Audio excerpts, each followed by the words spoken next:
Good afternoon. Today we will discuss the Playboy of the Western World, written by J.M. Sinch. So we will have a quick summary of the Playboy of the Western World, and it includes an introduction.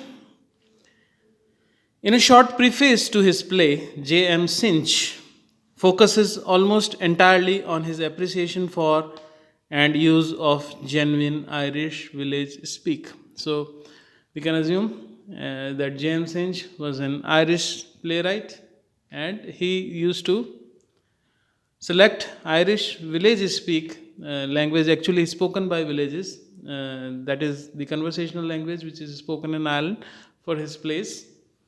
He attributes the vernacular with its unique phrases to coastal herders and fishermen from Ireland's west coast.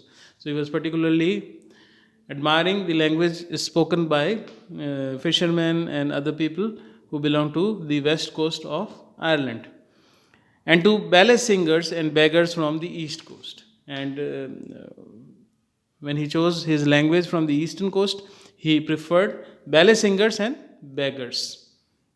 Sinch postulates that Elizabethan dramatists work in the same way as he did, by transcribing actual phrases they heard on the street or at the dinner table. Sinch emphasizes a link between the imagination of the country people, whose words he profits by, and their speech itself.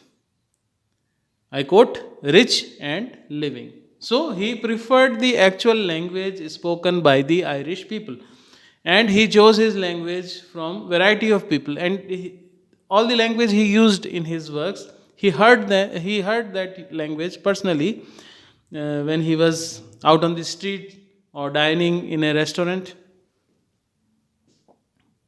Since then contrasts this natural living use of language with the way his day's most celebrated writers like Mallarme, Huysmans, Ibsen, and Zola use language.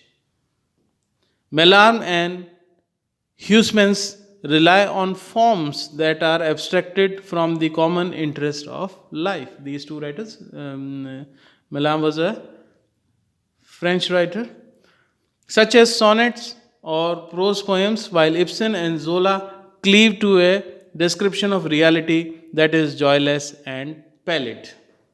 So, this is the difference between the two different schools of language writing. In other words, these writers distinguish between reality and joy. Sinch asserts that these features, abstraction and joylessness, mark the failure of intellectual modern drama.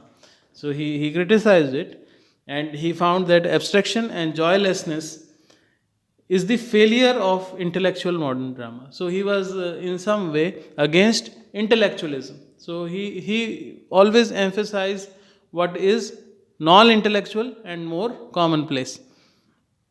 He goes on to assert that in a good play, every speech should be as fully flavored as a nut or apple. I quote, and I repeat again, in a good play, every speech should be as fully flavored as a nut or apple. So he gave two examples of nut and apple, and they are fully flavored, and such could be the use of language. He again links this flavor to the popular imagination of a people who are fiery and magnificent. I repeat, he again links this flavor to the popular imagination of a people who are fiery and magnificent.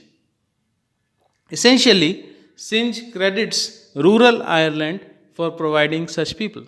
He particularly credited rural Ireland because it produced good language speakers,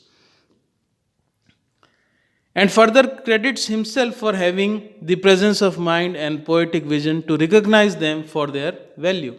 And in the same measure, he credits himself that he has a good presence of mind and the poetic vision to recognize them for their value. So he emphasized his own craftsmanship and the idea of his idea and concept of his craftsmanship, that he took inspiration from poor rural village masses of Ireland. On the stage, he writes, one must have reality and one must have joy. These two things are preferred on stage, he commented, and he further said that the most important thing is reality as well as joy.